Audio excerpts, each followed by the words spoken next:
একটা দুঃসংবাদ আছে। যারা আমাকে ভেঙে চুরে টুকরো কাঁচের মতো ছড়িয়ে দিতে চেয়েছিল, তাদের জন্য। দুঃসংবাদটি তাদের জন্য যারা ভেবেছিলে আমি হোঁচট খেয়ে পড়ে গেলে আর কখনো উঠে দাঁড়াতে পারবো না, মুখ থুবড়ে পড়ে থাকবো গা ঘিন ঘিনে কাদায়। আমাকে ছিঁড়ে কাগজের মতো কুচি কুচি করে হাওয়ায় ভাসিয়ে দিলে আমি হারিয়ে যাব দিকশূন্যপুর।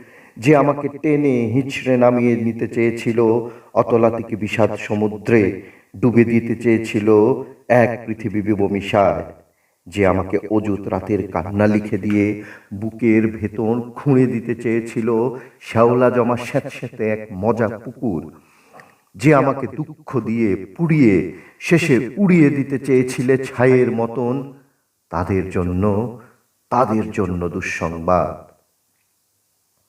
আমি এখন পাখির মতন, আমায় ছিঁড়ে কুচি কুচি ভাসিয়ে দিলে এখন আমি ডানা মেলে আকাশ জুড়ে উঠতে জানি। কাটা যায় না, ভাঙা যায় না, আমি এখন জলের মতন।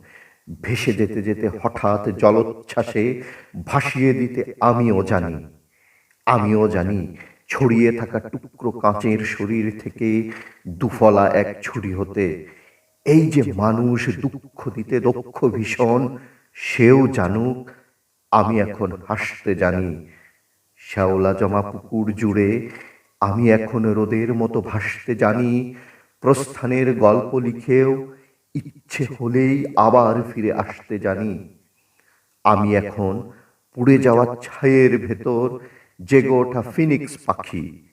আমি এখন মৃত্যু নীড়ে বাঁচতে জানি।